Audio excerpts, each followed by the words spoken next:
Pronto, vamos lá. Pronto.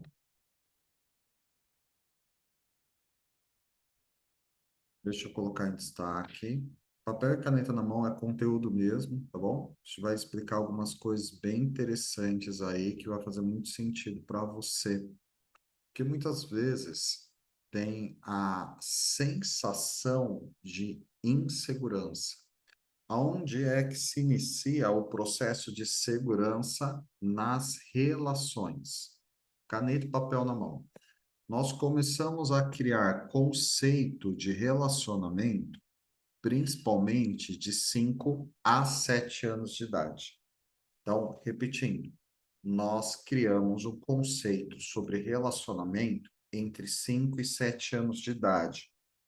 É quando a gente começa a criar dois processos: apego, que é como eu me apego, e como eu me relaciono. Tudo bem? Só que aqui a gente vai traçar algumas linhas de raciocínio. Então vamos lá. Aonde o processo inicial de relacionamento ele se inicia? Se você quiser anotar, quando o bebezinho nasce, ele vive uma relação que a gente chama de simbiose ou simbiótica. Então, o bebê e a mãe são apenas um serzinho. O bebê ele não sabe onde ele começa e onde ele termina. No entanto, que quem tem filho sabe, se você quiser uma coberta e enrolar ele bem apertadinho, o bebê se acalma. Éder, durante quanto tempo essa relação de simbiose, essa relação simbiótica, ela se desenvolve? Em média, a gente teria que romper a relação de simbiose com a mãe aos 7 anos. Mas para a gente romper essa relação de simbiose com a mãe, a gente teria que ter um ambiente de segurança, que muitas vezes não ocorre. Então, muitos de nós ficamos presos em uma relação de simbiose com a mãe. Como assim, Éder? Então, se você já ouviu a expressão filhinho da mamãe, a filhinha da mamãe, não é do papai, é da mamãe. São pessoas que tiveram dificuldade de romper a relação de simbiose. Só que o que que ocorre? Quando ela não é feita de forma sadia, o que que vai acontecer? Eu desenvolvo essa relação de simbiose com adultos, com amigos, com parentes. Então, quando eu vou criar relacionamento, muitas vezes eu não consigo ter segurança no vínculo. Édro, o que é segurança no vínculo? Segurança no vínculo é eu me relacionar, por exemplo, com o Anderson e me sentir seguro na minha relação com o Anderson. Eu me sentir seguro na minha relação com o meu cônjuge. Eu me sentir seguro na minha relação com o meu chefe, com o meu gestor. Então, é uma relação de segurança. Mas muitas vezes, principalmente nos dias de hoje, está tendo, se você quiser anotar, é bem interessante essa expressão, o rompimento do vínculo seguro. E muitas vezes o rompimento do vínculo seguro, ele começa na minha relação com os meus pais. Mas observe, se eu não desenvolvo uma vinculação de segurança com pai e mãe, eu vou levar esse modelo relacional em outras relações. Como assim, Éder? Vou te explicar. Tinha alguém que você tinha medo na infância? Pai ou mãe? Ah, eu tinha. Eu tinha muito medo do meu pai. Vou até colocar aqui no bate-papo. Se você se sentir à vontade, fique à vontade. Eu tinha muito medo do meu pai, né? Meu pai era alcoólatra, meu pai era extremamente agressivo. e ele era agressivo verbalmente, tanto tom e volume de voz como nas suas expressões. Então, eu não me sentia seguro com meu pai, eu sentia medo do meu pai. Anote mais uma informação. Na infância, você viu ambientes de briga, ambientes que quebravam-se coisas, ambientes que tinham uma sensação de que algo de ruim poderia acontecer? Muito obrigado pelo comentário de vocês, viu? Então, o que que vai ocorrer? Quando você for fazer algo novo, conhecer pessoas, quando você for fazer algo diferente, a sensação de insegurança ela é presente. A sensação de vulnerabilidade ela é presente. Por qual motivo, Éder? Porque na minha relação comigo, eu não tenho essa segurança. Porque na relação com os meus pais, eu não senti essa segurança. Eu não sentia meus pais como uma só carne. E aí, emocionalmente, eu vou ter dificuldade de construir segurança quando eu for criar vínculo. E aí, o meu emocional, ele pode me levar para alguns processos. Anote, por gentileza. Primeira característica, quando eu for desenvolver relacionamento, eu desenvolver relações simbióticas com adultos. E a sensação vai ser como se esse adulto fosse minha própria mãe. E aí eu não tenho autonomia, porque o que eu quero é o que as pessoas querem. O que eu escolho, tanto faz. O que eu vou querer para a minha vida, o que o ambiente me exige. E aí eu não construo duas coisas: autonomia e autenticidade. E a gente vive uma geração hoje que você vê, pelo amor de Jeová, não estou falando mal de ninguém, não, tudo bem? É uma preocupação apenas. Jovens adultos morando com os pais. Você já notou isso? Como é comum jovens adultos acima dos 30 anos morando com os pais? Com dificuldade de criar autonomia, com dificuldade de criar independência, com dificuldade de construir uma autoimagem de liderança e um medo inexplicável. E eu vou te dizer algo: o medo que a pessoa sente, o medo é real, mas muitas vezes ela não sabe nem do que. É a dificuldade da construção de vinculação segura. E a gente está dentro de um ambiente hoje onde as pessoas estão com muita ansiedade e insegurança de futuro. Você já percebeu isso? Quando projeta, quando imagina futuro, a pessoa se vê sozinha. E está mais comum do que você imagina. Por que, Éder? Porque as pessoas vêm de um ambiente onde elas não se sentiram com vínculo seguro na relação com pai e mãe. E às vezes essas pessoas, isso a gente chama de empilhamento traumático ou retraumatização. Vou te explicar o que é isso. Imagina que eu não tive vínculo seguro com os meus pais, eu não tive mesmo, principalmente com meu pai. Sabe aquela criança que entra em desespero porque tem que ir para a escola, porque quer a mãe? Eu fui essa criança. Éder, você foi? Fui, porque eu não tive um vínculo seguro com meu pai. Ele era alcoólatra e bebia muito. E aí, na adolescência, eu tinha um grupo de amigos que decidiram fazer o que era, que era incorreto. Como assim, Éder? Eu andava num grupo de 5 amigos.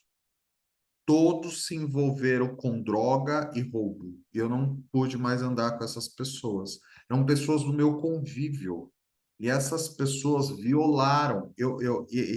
Até comentei com uma pessoa de cedo. E esse grupo de amigos, eles começaram a fazer coisas de errado e eles começaram a se reunir com os meus vizinhos que eram barra pesada. e era na frente da minha casa. Então, muitas vezes, eu saía de casa com a minha mãe para o meu local onde eu me congregava para praticar minha espiritualidade, e eu via as pessoas que viviam nesse ambiente comigo. Então, os meus amigos romperam o vínculo de segurança novamente. Então, você viveu alguma frustração com amigos? Se sentiu traído? Isso pode ter causado um empilhamento de violação de segurança. Anote a expressão. É uma pergunta na realidade. Como você lida com perdas? Como você lida com perdas? Posso mais um passo? Vamos mais um passo. E aí vamos supor que no exemplo você sofre uma desilusão amorosa. E você sente ali que você se entregou, que você se apaixonou e não teve reciprocidade. Mais um empilhamento. Violação de vínculo de segurança. Então, a forma de se relacionar com você, com as pessoas, gera, na verdade, uma insegurança, uma incerteza. E todo o processo de insegurança e incerteza vai te levar para medo e ansiedade. Éder, medo do quê? De futuro e de perda. Ansiedade com o quê? Com as incertezas. Mas vou confessar algo para você. Se tem algo que a gente vive no sistema qual vivemos, é incerteza. Então, isso, na verdade, é uma dor relacional. Éder, o que que é uma dor relacional? Uma dor de construção de relacionamentos. E aí, muitas vezes, a pessoa casa. Dependendo como foi esse casamento, se teve infidelidade, se não teve comunicação, se eu me sentia sobrecarregado com tarefas, sobrecarregado com financeiro, pode existir mais um empilhamento com vínculo com segurança no relacionamento conjugal. Porque aonde nós nos permitimos sentir, vou te explicar. Você compreende, ou melhor, faz sentido para você que para você se autorizar a sentir estados emocionais, você tem que estar num ambiente seguro? Você vai falar da sua vulnerabilidade num ambiente que você não se sente seguro?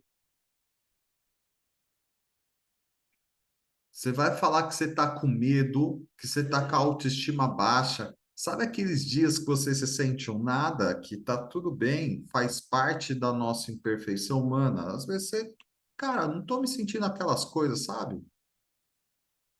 Se você não tiver um ambiente seguro, Cris, a gente se especializou esse último ano sobre a nova visão da psiquiatria sobre o trauma. E tem uma frase que me ajuda muito. Vou te explicar a frase. Se eu entendo as minhas questões emocionais, mas eu não sinto, eu não entendo. E a gente está na era das pessoas quererem entender. E as pessoas estão cada vez menos sentindo. Emoção se resolve sentindo. Só que quando eu não tenho um ambiente seguro, porque, como a gente explicou inicialmente, as vinculações não foram seguras, o que que vai acontecer? Eu não tenho um ambiente para eu sentir. Faz sentido para vocês? Cada vez mais as pessoas vêm sentindo menos tristeza, menos raiva, menos segurança, menos culpa. Só que eu vou te contar uma coisa: boa parte desses estados emocionais são emoções primárias. A gente precisa se permitir sentir para conseguir fazer a gestão do sentir. Porque toda vez que eu não sinto, as minhas atividades ou até a minha vida perde o sentido. A aplicação da palavra ou da frase perder o sentido está relacionada a não sentir estados emocionais. Olha como isso é profundo. E se tem uma coisa que nos move é relacionamento e criação de vínculo. E desde a Cris, a gente estava conversando sobre isso hoje à tarde, né? Se você não conhece Cris, Cris é minha esposa e uma das mulheres mais inteligentes que eu conheço. Cris é muito sábia. E a gente estava comentando como depois da pandemia para cá, as pessoas estão com dificuldades de se permitir se relacionar. Você já percebeu isso? E às vezes eu posso estar com dificuldade de me relacionar. Às vezes a pandemia já acabou, mas eu não saí da pandemia ainda, porque eu não estou me permitindo gerar vínculos, gerar novos relacionamentos. É profundo isso. E muitas vezes eu não me conecto com as pessoas. E eu só consigo me conectar com as pessoas no sentir. Só que aí eu não sinto. E aí eu perco o sentido. E toda vez que eu não sinto, se você quiser anotar, a angústia vem. E aí eu começo a brigar com aquilo que eu sinto. Eu atendi uma pessoa essa semana e ele disse assim para mim: eu não gosto de sentir tristeza. Eu luto contra. Ou eu durmo, eu vou para a rede social, ou eu me ocupo.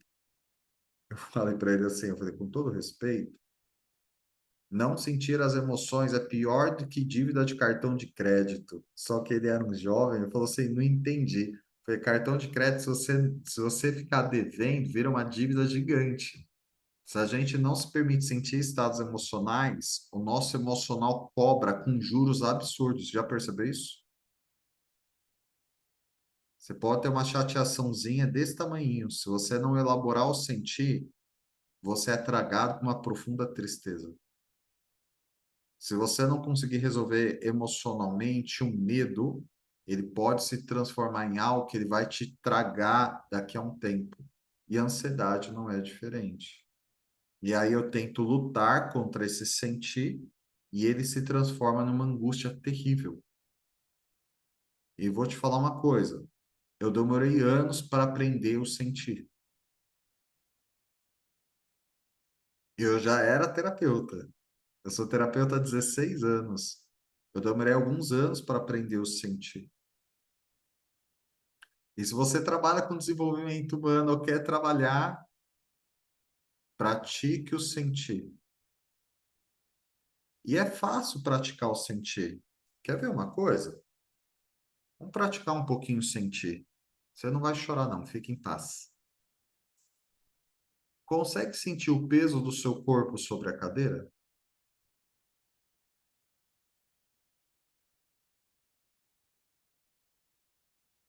Consegue sentir a roupa sobre o seu corpo?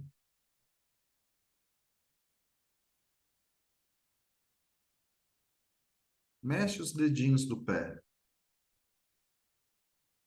Consegue sentir os dedinhos do pé? Se não estiver sentindo os dedinhos do pé, é um problema. Sente ele aí. Faz assim, ó. Contrai o seu trapézio, por gentileza, de uma maneira muito confortável e solta. Sente o alívio que dá, ó. Solta. Às vezes é o peso que você carregou o dia inteiro.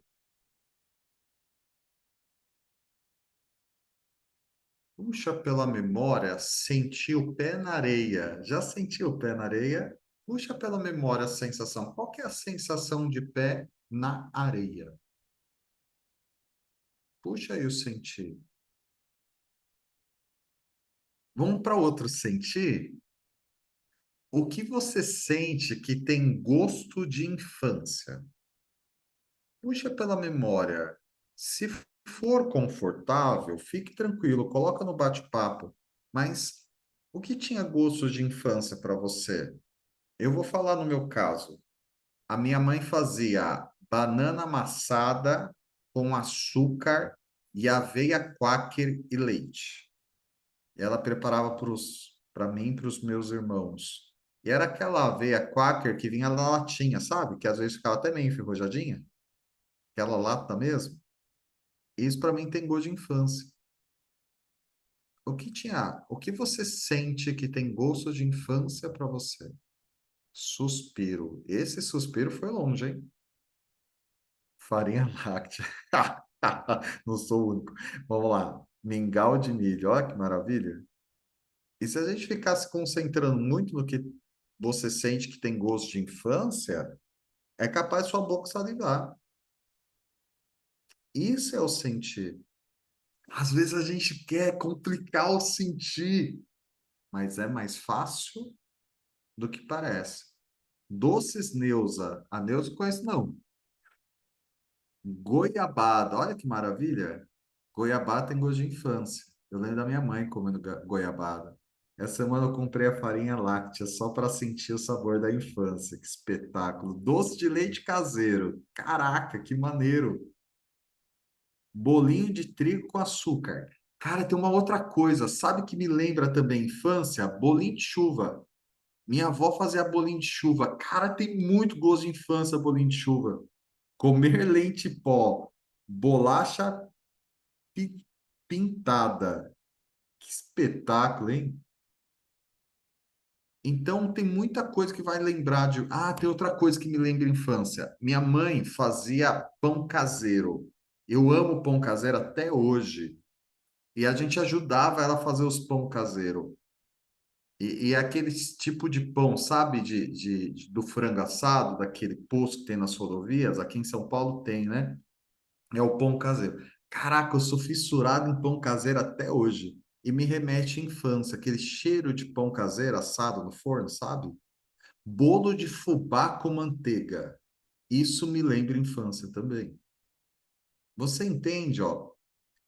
Biscoito amanteigado e doce de mamão ralado. Ó, que espetáculo. Isso é o sentir. Mas, gente, vou te explicar uma coisa. Muitas vezes a gente evita o sentir, segura o sentir. E isso leva à ansiedade, à angústia. Mas eu vou te explicar algo, tá? Algo que vai te ajudar a sentir, como eu mencionei, é ambiente seguro para eu sentir. Você percebe, por exemplo, eu já perdi o meu pai, né? O meu pai morreu literalmente na minha mão.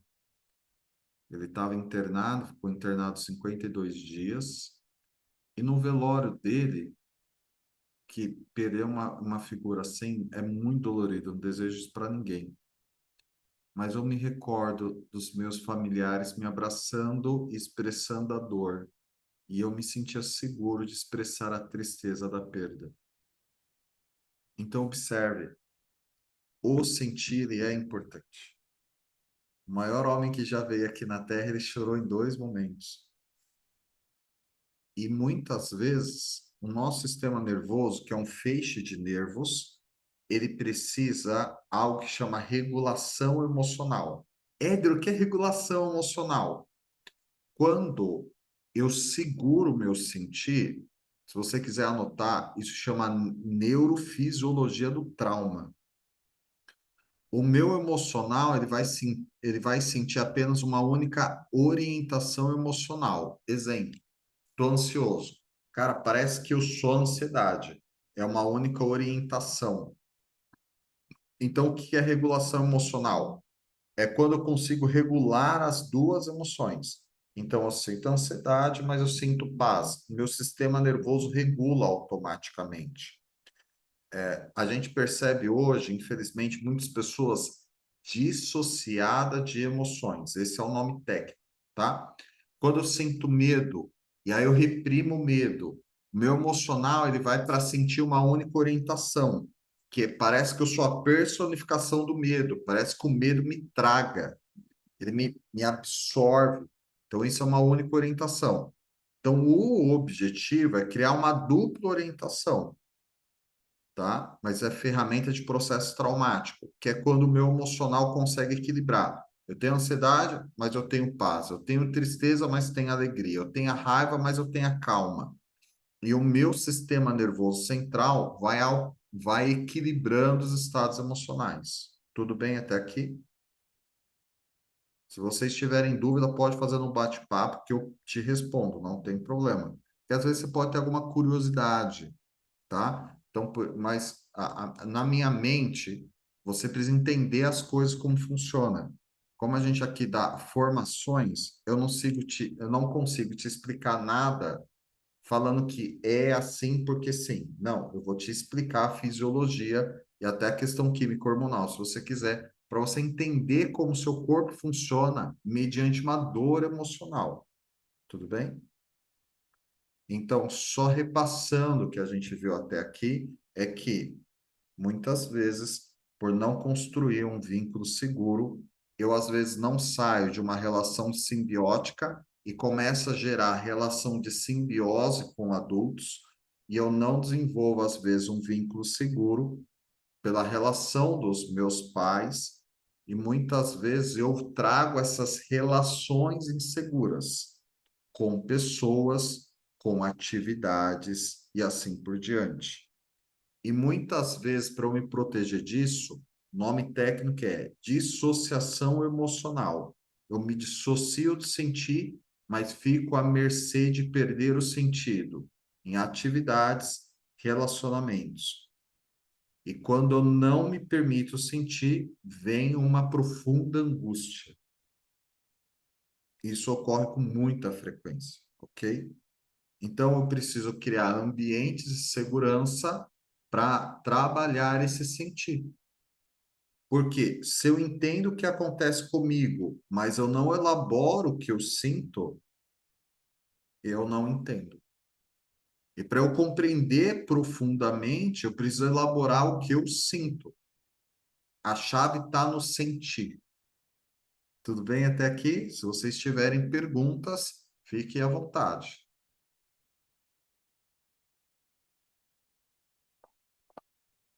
Eu vou mostrar um vídeo para vocês que mostra a teoria do apego. Ela é muito interessante, que é justamente essa teoria de como a gente desenvolve relacionamentos, tá bom? Então, eu vou compartilhar aqui a minha tela e aí eu vou te mostrar o vídeo da teoria do apego. Ela é muito interessante. Ele é um vídeo ilustrativo de quadro branco que vai abrir bastante sua mente sobre essa questão das relações, tá?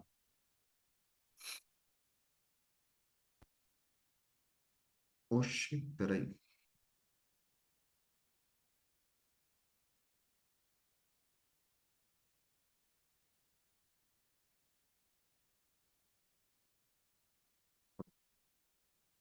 De novo. O vídeo for compartilhado sem som aí não funciona, né, pô? Agora sim. Beleza. Inclusive, esse material é material de aula mesmo, tá? Da formação e especialização em trauma.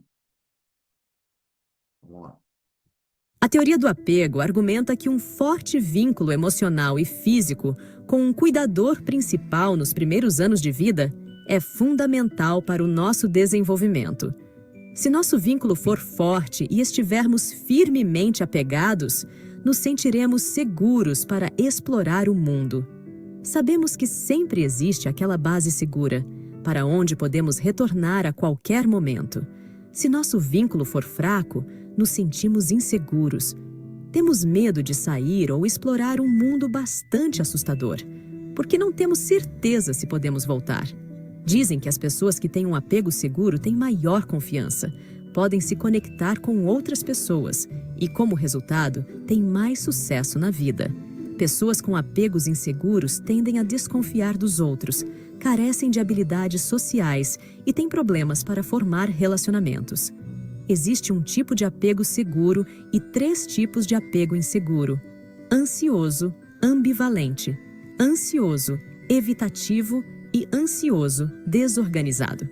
Em resposta à angústia, os 3 primeiros reagem de forma organizada, enquanto o último age de forma desorganizada. Para entender melhor a teoria, vejamos o Sr. e Sra. Smith, que têm 4 filhos: Luca, Anne, Joe e Amy. Os Smiths são pais adoráveis, que abraçam, fazem contato visual frequente, falam calorosamente e estão sempre disponíveis para ajudar os filhos.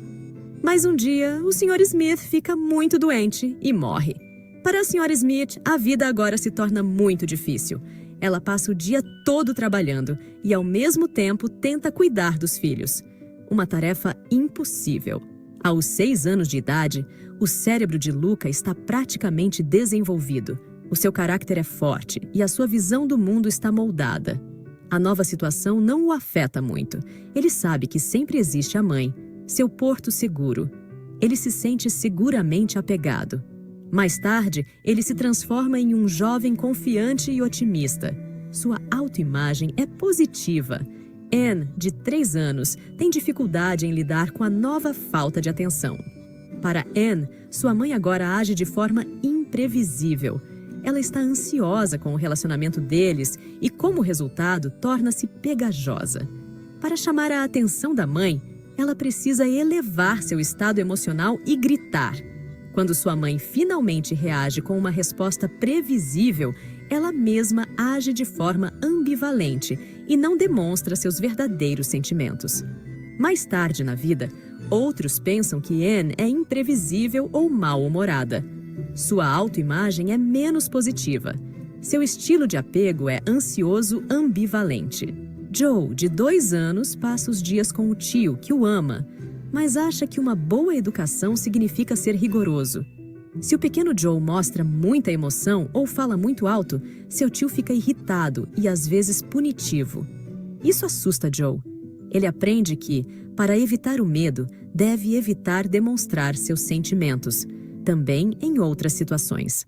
Já adulto, ele continua com essa estratégia e tem problemas para entrar em relacionamentos. A imagem que ele tem de si mesmo é bastante negativa. Seu apego é evitativo ansioso. Amy, que tem apenas 1 ano, é enviada para uma creche. A equipe lá é mal treinada, sobrecarregada e muitas vezes muito estressada. Alguns são totalmente abusivos. Amy, portanto, fica ansiosa com as próprias pessoas de quem busca segurança. Um conflito que desorganiza totalmente suas ideias sobre amor e segurança. Como sente medo sem resolução, ela tenta evitar todas as situações sociais. Quando adulta, ela se considera indigna de amor. Sua autoimagem é muito negativa. Seu apego é ansioso e desorganizado. Nosso apego é formado nos primeiros anos de nossas vidas, época em que somos muito jovens para comunicar nossa ansiedade e, como resultado, podemos experimentar altos níveis de estresse. Então, nossa glândula adrenal, um órgão localizado em cima dos nossos rins, produz os hormônios do estresse, adrenalina e cortisol. A frequência cardíaca aumenta, a pressão arterial sobe e ficamos alertas. Se isso acontecer com frequência, é chamado de estresse tóxico.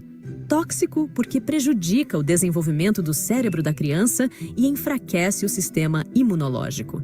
Em embriões ou numa idade muito jovem, o estresse tóxico pode até alterar as expressões dos genes, o que pode afetar a nossa saúde muitas décadas mais tarde. Ao simular uma situação estranha, podemos avaliar um estilo de apego, já com 1 ano de idade. Para isso, deixamos a criança brincar com a mãe por alguns minutos dentro de uma sala. Então a criança fica sozinha. O momento-chave é a reação da criança quando a mãe retorna. Crianças com apego seguro geralmente primeiro abraçam a mãe. Depois podem se acalmar e, eventualmente, voltar a brincar. Crianças com apego inseguro podem ser ambivalentes e evitativas. Alguns não conseguem parar de chorar ou se recusam a continuar jogando. Os efeitos a longo prazo do nosso apego nos primeiros anos estão bem documentados. Usando a teoria, pesquisadores da Universidade de Minnesota conseguiram prever, já aos 3 anos, se uma criança abandonaria o ensino médio com 77% de precisão. Num outro estudo, foi pedido a estudantes de Harvard que avaliassem o quão próximos se sentiam dos seus pais. 35 anos depois, eles foram questionados sobre sua saúde. 91% daqueles que disseram ter um relacionamento bastante rompido com a mãe também foram diagnosticados com problemas de saúde, incluindo doença arterial coronariana, hipertensão e alcoolismo. Para aqueles que relataram um relacionamento acolhedor, o número de diagnósticos de saúde ruins foi de apenas 45%. Mas há outra razão pela qual os primeiros anos merecem atenção especial. Eles são o ponto de partida para comportamentos subsequentes. Uma criança que se sente seguramente apegada aos 2 anos pode fazer amigos no jardim de infância. Sua visão de mundo é reforçada a cada interação e eles desenvolvem otimismo. Como resultado, eles estabelecem bons relacionamentos na escola, depois na faculdade e mais tarde no trabalho. Crianças com apego altamente inseguro podem perder esta oportunidade. O psicólogo John Bowlby, um pioneiro na teoria do apego, supostamente disse: "O que não pode ser comunicado à mãe, não pode ser comunicado a si mesmo." Em outras palavras, aqueles que se sentem apegados de forma insegura podem não se compreender muito bem. Para saber quem são e o que sentem, talvez seja necessário voltar no tempo. Vamos lá, vamos entender esse vídeo, que ele é profundão, né? Se vocês quiserem, depois eu coloco o link lá no grupo para vocês assistirem ou reassistirem, tudo bem? Qual é aqui o objetivo? O objetivo ideal seria, principalmente de 0 a 2 anos, eu viver num ambiente que eu me sentisse seguro. Isso vai criar uma autoimagem positiva, eu sinto segurança em fazer amigos, crio uma autoimagem positiva e eu consigo fluir. Isso afeta até a minha saúde física na vida adulta. Então, quais são os 3 perfis que pode se desenvolver quando não tive um ambiente seguro na infância? Primeiro é o ambivalente, é aquela pessoa que ao mesmo tempo maltrata, ao mesmo tempo quer atenção, ao mesmo tempo bate, mas quer carinho. Então, essa pessoa chama-se ambivalente na forma de se relacionar. O outro é evitativo e tem a ver com relação à construção da teoria do apego. E o terceiro aspecto, que chama ansioso desorganizado. Então, quando ela vai criar relacionamento, a mente fica desorganizada, a mente fica confusa. Então, essa pessoa ela vai ver o futuro com muito pessimismo, vai ver com muito medo, com muita ansiedade. O Éder, eu me identifico com ansioso desorganizado. E agora? E agora a gente trata, não tem problema. Então, eu venho de um lar, por exemplo, onde o meu perfil ele era ansioso desorganizado quando eu ia desenvolver relações. Então, os processos são tratáveis. O que você precisa, na verdade, é ter conhecimento de causa. Porque se você sabe onde atacar o problema para você conseguir equilibrar, o processo flui com mais leveza. Então, aí é necessário construir uma autoimagem sadia, você conseguir sentir seguro dentro do seu próprio corpo. Porque grande parte das pessoas não sente a segurança no próprio corpo. Você me entende?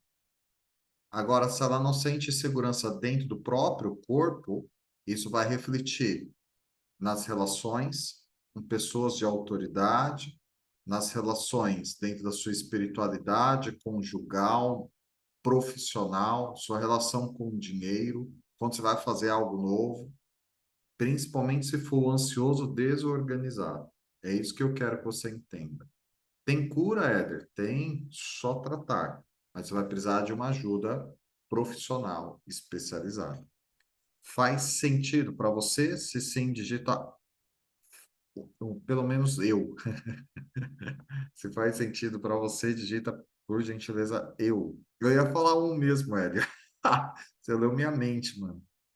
E, gente, é complexo isso, principalmente se você, dentro do seu profissional, você precisa se relacionar com pessoas. Você me entende? Eu tenho que me relacionar com pessoas, mas parece que dentro do meu corpo eu não sinto segurança. E aí isso ferve dentro de você. E daí você fala assim: já sei, meu problema é técnica. Já sei, o meu problema é isso, o meu problema é aquilo. Não, é a forma de se relacionar. A Cris diz uma frase que eu gosto muito que diz assim, ó, e quanto à vida, há solução. Não importa a sua idade, não importa sua condição, sua circunstância, não tem como. Agora, por exemplo, se alguém está no evitativo, ansioso, e essa pessoa trabalha com pessoas, como ela vai se conectar com as pessoas para conseguir trabalhar e vender? Você me entende? Fica muito difícil, fica muito complexo, mas tem como regular, tem como criar vínculo de segurança. E aí você vai sentir muito conforto. E boa parte dos processos de queixa em terapia tem a ver com isso. Tem, Éder? Tem a ver com isso. É muito comum, mas é tratável. Esse é o mais importante. Vamos lá, galera. Eu me empolguei na fala hoje, né? Normalmente eu falo 20, 30 minutos, já está dando 45 e tem atendimento. Quem tem tema, levanta a mão para mim, por gentileza. Lembrando que você pode trazer um assunto e dentro disso você que escolhe se vai ser gravado ou não. Só levantar a mãozinha virtual ou a mãozinha real e a gente faz esse processo, tá bom? A queixa pode ser algo pessoal, profissional, financeiro, relacionamento conjugal, amigos, filhos, sogro e sogra, o que você tiver como tema. O tema é seu. Lá, bora direcionar o trem, então. Ana, seja muito bem-vinda, Ana. Libera seu áudio para mim, por gentileza. Oi, boa noite. Ótima noite, como está? Tudo bem. Prazer falar com você. Ana, Oi. você quer grava ou você quer que eu pare a gravação? A decisão é sua, Pode gravar, tudo bem. tá? Está certa disso? Não tem um problema com relação a isso, já fez de sua vontade.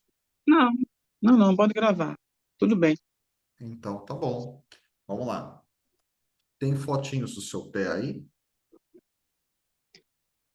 É, eu só vou procurar aqui, porque eu mandei para Hélio. Vou mandar. Vou procurar aqui no Zap, rapidinho. Tá. Eu vou colocar aqui o meu telefone, tá? É Tá. 11 94554 4251. O nome é Éder. Quer que eu mande aí, Éder, para você? Boa noite. Pode mandar, ele, ó. Pode mandar. Ana, qual a sua queixa? O que que te incomoda? Abre o coração. Relacionamento com família, que é muito turbulento. Também estou tendo um relacionamento com uma pessoa, mas eu não estou conseguindo me encaixar nisso. Não bate, ele é uma ótima pessoa, é da mesma religião que eu, mas tem alguma coisa que, uma barreira. E eu não consigo entender uma ótima pessoa. Ele faz tudo que eu não me dá, fala coisas que eu nunca ouvi, eu sempre quis. E hoje eu tenho isso, tenho tudo isso e não aceito. Não consigo aceitar isso dele. O Eu que sinto que tem faz? uma barreira Ok. Muito obrigado, primeiro, por você se abrir, tá? Segundo momento, segunda pergunta é: o que você sente que é essa barreira? em relação a ele, Com relação a é você receber. porque eu não acredito no que ele fala. E o que faz você não acreditar? Pelas mentiras que eu já ouvi, que eu vejo das pessoas, eu acho que ele não fala a verdade. Assim, para mim, né? Eu, a minha pessoa. Você entende que as decepções anteriores faz com que você tenha dificuldade de confiar agora? Sim, O que passa na mente quando eu destaco isso? uma tristeza. Me fala um pouquinho dessa tristeza, por gentileza.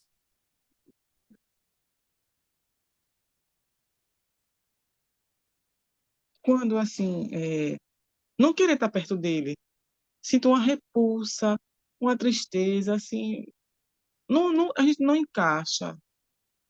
Vamos lá. Deixa eu ver as fotinhos do seu pé, porque elas têm mais informação, tudo bem? Tá.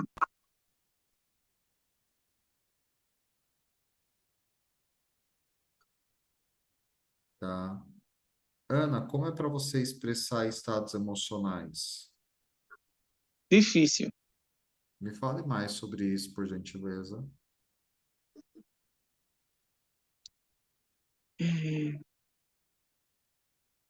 É, é como se eu não soubesse explicar o que eu estou sentindo. Não sei Compreendo, ao certo o que eu sinto. É um misto de emoções. compreendo. Você está vendo aí as fotinhos do seu pé? Sim, Vamos lá. Primeiro passo. Você está com sensação de sensação de não se sentir pertencente.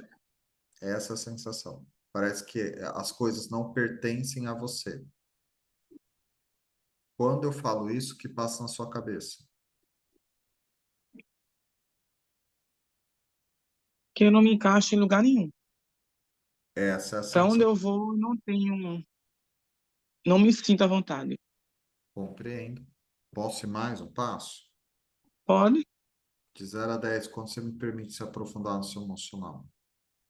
10. Muito obrigado pela confiança. Segundo passo, Ana, a tua sensação de autocobrança e autojulgamento está muito forte, você entende? Sim, me cobro muito. Com Muito, certeza. tá meio surreal até, viu? Uhum. Qual que é a sua idade? 51. Tá, 51 anos. Vamos lá. Teve algum evento marcante, mais ou menos 2, 3 anos de idade? Que eu me lembre, não. Essa idade, não. Um pouquinho a mais, me lembro, sim. Vamos lá. Tem mais idade aqui, tá? Só estou Uhum. terminando de abrir as fotos. Pelo pé, a gente consegue saber, pela sua idade, a gente faz um cálculo, tá? Para saber se teve algo marcante. Então, 10, 20, mais ou menos 17, 18 anos.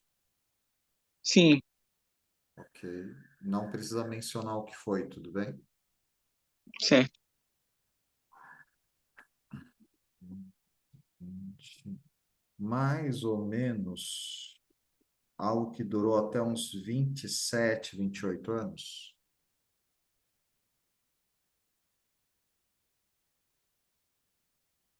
Sim, E depois repetiu uma sensação emocional, não a mesma coisa, mas a sensação emocional repetiu por volta de 35 anos, 35, 36. sim. Você está no que a gente chama o termo técnico, eu vou te explicar, em retraumatização. Então, o que ocorre é a replicação do trauma. Você está passando por isso agora. Você consegue se recordar das principais emoções que você sentiu nessas fases que eu mencionei?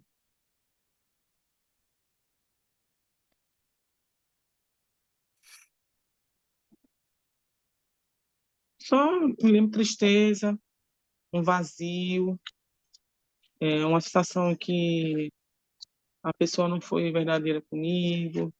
Tá,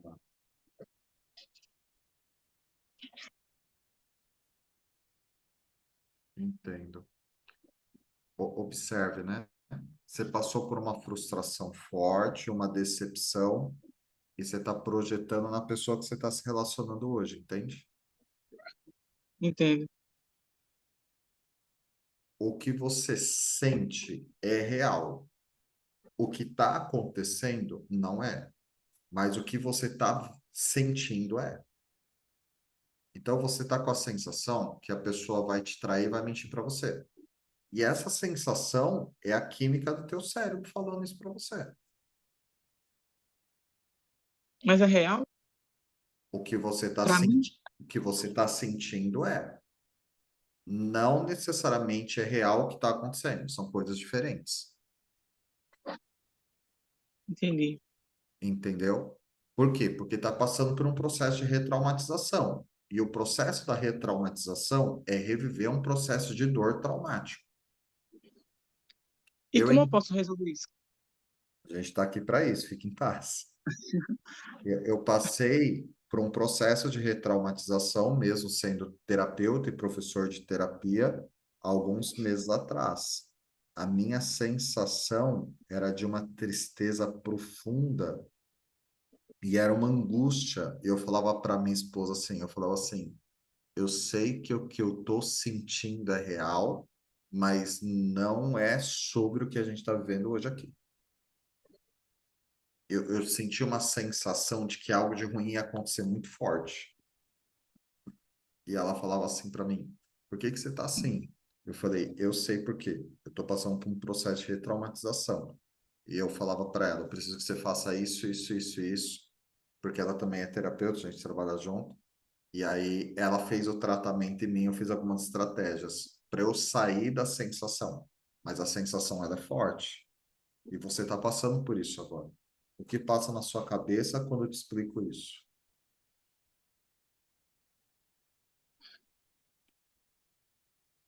Que eu preciso de ajuda mesmo É, para resolver isso dentro de mim, porque eu sei que é eu. é. E o que você falou é certinho, está dentro de você. Você não é um problema. Você tem suas qualidades, suas competências, mas o que você está sentindo é uma projeção de experiências que não foram totalmente resolvidas, né? É isso que está acontecendo. E isso, infelizmente, é muito comum nos dias de hoje. Muito comum, muito comum, muito comum, tá? Mas eu quero bater um papo com você. Veja, eu acho que lá pela quinta-feira eu consigo ou na segunda. Mas eu vou te chamar no pessoal, tá? Vou até pedir o seu contato para o Hélio, para eu te Certo. explicar algumas coisas mais profundas que eu vejo no seu pé, porque eu não quero te expor. E aqui é uma aula aberta, está sendo gravado, então eu tenho uma Tá bom. preocupação sempre de preservar as pessoas, mas para eu conseguir te dar mais detalhes, tá bom? Tá certo. Muito Gratidão. Ah, você merece. Muito obrigado por você se abrir, viu? Eu pode Tá ter bom. convicção que eu olho com muito respeito para tudo isso, tá bom, mano? Bom, Gratidão, viu? obrigado. Obrigado. Você merece. Vamos lá. Pessoal, perguntas. Pode perguntar o que vocês quiserem. Fiquem à vontade.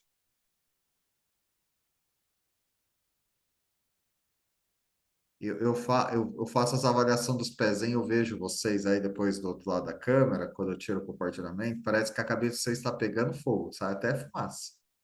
Tá uma fumacinha saindo assim. Vamos lá. O que que vocês querem saber? Por que acontece esse reprocesso? Vamos lá, vou te explicar. Quando a gente passa por um processo de trauma, o que que é o trauma? O primeiro passo para você entender o que é o trauma é a carga emocional que fica no meu sistema nervoso. O que é o sistema nervoso? É o principal sistema do nosso corpo. Tudo bem? Ele é um feixe de nervos. E aí todo aquele estresse, ele está no meu sistema nervoso. Por que que isso ocorre? Porque às vezes eu não consegui resolver tudo isso no momento, porque não foi possível. Então, o estresse que eu passei, ele transbordou. Foi isso que aconteceu. E aí ele fica no meu sistema nervoso. E aí, de tempos em tempos, o meu sistema nervoso, ele, pelos imprevistos do dia a dia, eu passo por um processo de repetição do trauma ou pela retraumatização. Às vezes tem um gatilho, às vezes tem um gatilho, às vezes pode ser um gatilho. O gatilho pode ser externo ou interno. Gatilho externo, aconteceu de alguém fazer, falar, foi uma circunstância. Gatilho interno, a minha mente associou. Nesses momentos, a gente chama isso de causa e efeito. X causa Y. Então, eu tive um gatilho no final de fevereiro. Eu tive um gatilho no final de fevereiro, por isso que essa circunstância aconteceu. Ajuntou uma situação com uma doença da minha mãe, e aí juntou as duas informações e ativou um gatilho no meu cérebro. Então, isso acontece, né? Uma vez que o gatilho ativa, a gente precisa fazer aí um processo para tirar a pessoa da retraumatização, né? A repetição do trauma. Bora para mais pergunta, povo. Fiquem à vontade.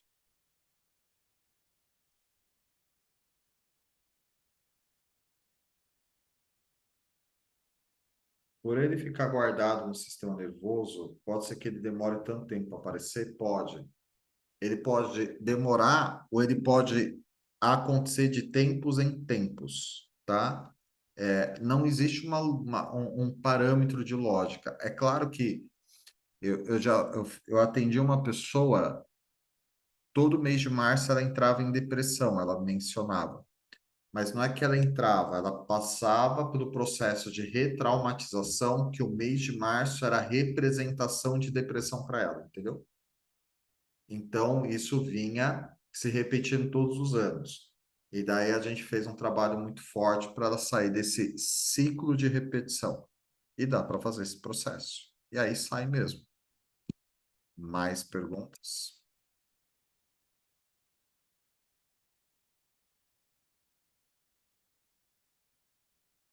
Alguém sente que está repetindo alguma coisa? Compreendo. Veja a carinha de vocês. Ocorre, infelizmente. É o sistema que a gente vive. A gente é exposto a isso. E, infelizmente, a gente não controla. Você me entende? Éder, não tem controle? Não, não tem. É gatilho. Não tem como a gente controlar isso. Não tem. Não tem. Mas tem como resolver isso. Tá bom? Galera, 10:01. A gente vai ficar por aqui hoje, tudo bem? Eu agradeço muito sua participação, muito sua presença. Espero aí que o conteúdo de hoje possa ter aberto bastante sua mente, dado bastante informações dos processos. E o que vocês precisarem, obviamente, a gente está à disposição. Eu estou deixando aqui o número do meu telefone, 11 94554 4251. Éder. Ô, tio, foi muito bom poder ver que você estava aqui com a gente, viu? Muito bom mesmo. Muito bom. Eu fico muito feliz. 11 94554 4251. Aider, tem uma pergunta que eu fiquei meio inibido. Cara, pode anotar meu número e pode mandar mensagem que a gente conversa, tá bom? Galera, muita gratidão. Ótimo descanso para você. Um beijo no coração e até a próxima. Valeu!